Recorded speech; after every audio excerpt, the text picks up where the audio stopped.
Hello aspirants, welcome to simply learn. आज हम Indian Express अखबार को पढ़ेंगे। यूपीएससी एग्जामिनेशन के पॉइंट ऑफ व्यू से डायरेक्टली स्टार्ट करते हैं। देखिए, आज का पहला इंपॉर्टेंट आर्टिकल जो है वो जीएसटी रेट्स के ऊपर है। आपको पता होगा ऑनलाइन गेमिंग्स के अंदर जीएसटी रेट्स के ऊपर बहुत सारा कंफ्यूजन और बहुत सारा इश्यूज पैदा हो रहे हैं। तो इसको रिजॉल्व करने के लिए गवर्नमेंट अभी जीएसटी काउंसिल का जो मीटिंग होगा मई और जून के अंदर, उसमें ये वाला मुद्दा पे ज्यादा फोकस करेगी कि ऑनलाइन गेम्स को कैसे टैक्स किया जाए। कई सारे गेम है जिनमें बेटिंग इन्वॉल्व है, ज्यादातर गैम्बलिंग इन्वॉल्व है, उन पे 28% जीएसटी लगाने का बात चल रहा है। और जिसमें थोड़ा स्किल इन्वॉल्व है उस पे 18% जीएसटी लगाने का बात चल रहा है। तो इस पे इस डिस्पैरिटी को देखते हुए और साथ ही साथ ये भी समझते हुए कि किस अमाउंट पे टैक्स लगाया जाए, खाली प्लेटफॉर्म फीस पे टैक्स लगाया जाए कि पूरे ट्रांजेक्शन पे टैक्स लगाया जाए, इस डिस्प्यूट को रिजॉल्व करने के लिए पूरे मैटर को ऑब्जर्व किया जाएगा। एग्जाम पॉइंट ऑफ व्यू से क्या जानना है? एग्जाम पॉइंट ऑफ व्यू में ध्यान है कि ऑनलाइन गेमिंग के ऊपर जीएसटी रूल्स के ऊपर कोई भी क्वेश्चन आता है तो आपको अलर्ट रहना है। पहली बात प्रीलिम्स के अंदर ये जानते हुए कि ऑनलाइन गेमिंग पे जीएसटी का कोई डिसीजन अभी तक हुआ नहीं है, कितना परसेंट रेट है, तो आपको अलर्ट रहना है। इसमें कोई ना कोई यूपीएससी का ट्रैप होगा आपको फंसाने के लिए।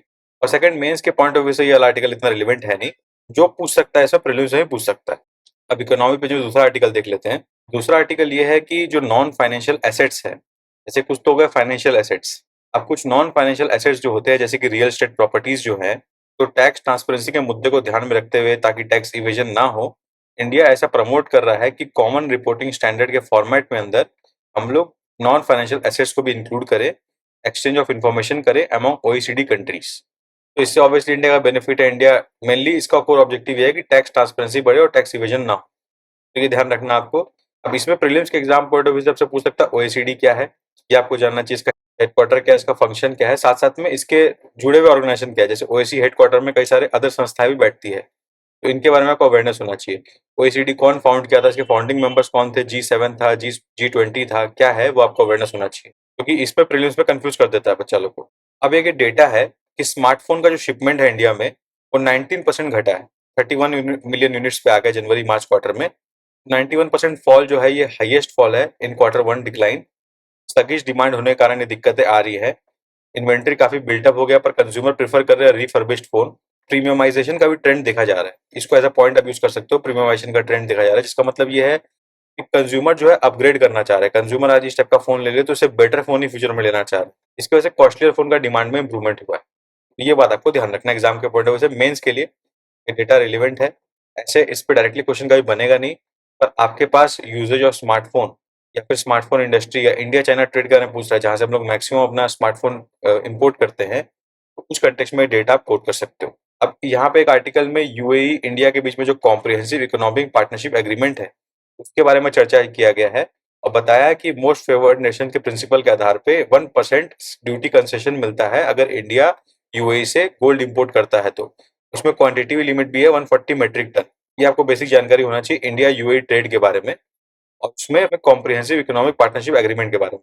अब तो ये पूछ सकता है कि इंडिया का कॉम्प्रिहेंसिव इकोनॉमिक पार्टनरशिप एग्रीमेंट कौन कौन से कंट्री के संग साइन है, उसमें यूएई ऑप्शन में रहेगा, तो ये सही है।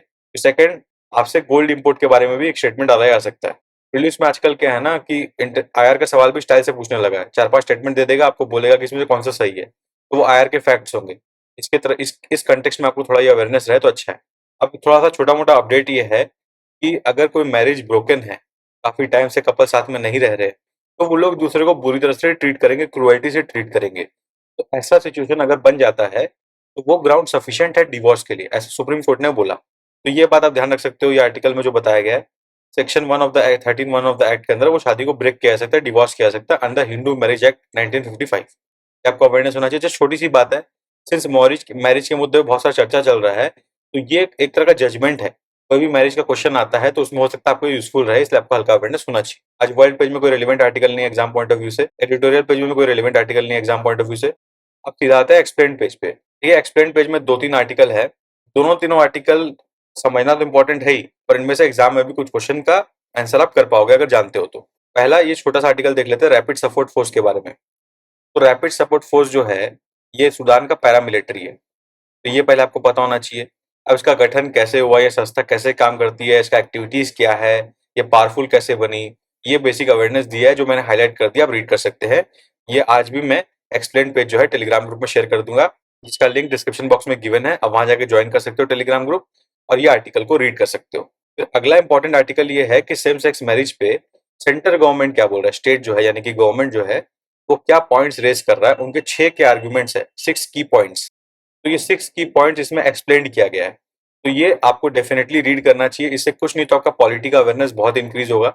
और इसमें 6 अलग-अलग जजमेंट्स के माध्यम से उन्होंने आर्गुमेंट रेज किया है, तो वो भी आपको पॉलिटी का ओवरऑल पर्सपेक्टिव देगा। तो इसीलिए सॉलिसिटर जनरल का आर्गुमेंट है, इसको डेफिनेटली रीड करना चाहिए आपको गवर्नमेंट के पॉइंट ऑफ व्यू से। पहला डेफिनेशन ऑफ मैरिज क्या है, फिर मैरिज में स्टेट का लेजिटिमेट इंटरेस्ट है, इसको हाईलाइट किया गया इस पॉइंट में।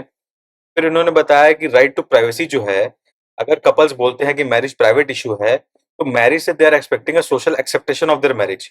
तो it's not a private any more, it's a social issue. तो उसको सोशल पब्लिक एलिमेंट उसमें इन्वॉल्व होता है, उसको एक्सेप्ट करना पड़ेगा। तो ये वाला आर्गुमेंट इसमें दिया है। फिर पार्लियामेंट को डिसाइड करने का पावर है in the same sex marriage या अदर मैरिजेस।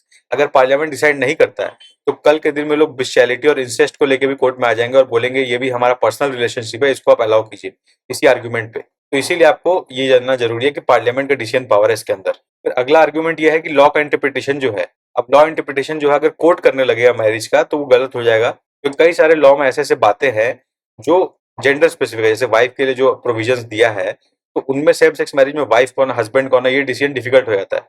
अगर आप कपल में दोनों मेंबर को वो अपॉर्चुनिटी देते हो, तो ये हेटेरोसेक्सुअल कपल के संग गलत हो जाता है कि उनमें खाली वुमेन को ये पावर है, तो उनमें इक्वालिटी क्रिएट करने में डिफिकल्टी आएगा।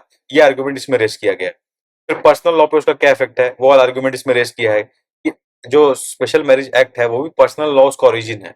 उसका ऑब्जेक्टिव ये है कि पर्सनल लॉ को बेटर इंप्लीमेंट किया जा सके in the terms of marriage and other things. तो अगर स्पेशल मैरिज एक्ट में हम इस बात को अलाउ करते हैं तो पर्सनल लॉ को इफेक्ट करेगा और पर्सनल लॉ के जो अदर प्रोविजंस है उनको सिग्निफिकेंटली हैम्पर कर सकता है। तो ये आर्गुमेंट रेस किया गया इसके अंदर। तो ये आप डेफिनेटली रीड कीजिए, आपके पॉलिटी के अंडरस्टैंडिंग के लिए वेरी इंपॉर्टेंट।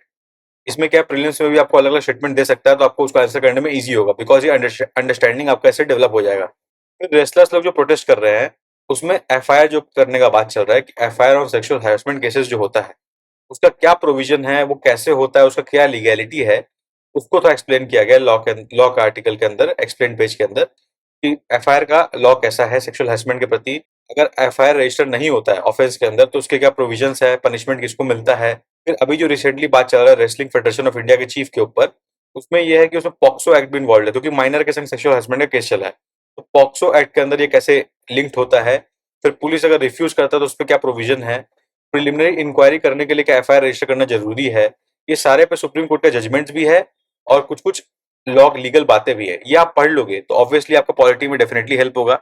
इस पे क्या है, पॉलिटी में प्रीलिम्स में स्टेटमेंट बन सकते हैं कुछ कुछ लीगैलिटी के ऊपर, जो छोटे मोटे क्रिस्प स्टेटमेंट आ सकते हैं, पर ये ओवरऑल आपका अंडरस्टैंडिंग के लिए इंपॉर्टेंट है। इसको आप ऐसे में डेफिनेटली यूज कर सकते हो। मेंस में से डायरेक्टली पूछने का बात नहीं होता, मेंस में एफआईआर के ऊपर क्वेश्चन आ सकता है, उसमें आप ये एज अ पॉइंट ये लिख सकते हो, या सेक्सुअल हैरेसमेंट पे क्वेश्चन आ सकता है उस पर आप ये पॉइंट लिख सकते हो, पर ऐसे इंडिविजुअली ये पूरा आर्टिकल पे क्वेश्चन नहीं आएगा। तो ये फॉर्डर पॉइंट्स की तरह आपके लिए मेनली यूजफुल रहेगा, तो डेफिनेटली इसको रीड कीजिए, आपका अंडरस्टैंडिंग अवेयरनेस बढ़ेगा। ये पेज मैं ऑब्वियसली आपके संग टेलीग्राम ग्रुप में शेयर कर दूंगा, तो जहां आप इसको एक्सेस कर सकते हैं। आज के दिन में लास्ट आर्टिकल ये है कि इंडिया चाइना रिलेशन के ऊपर बात है।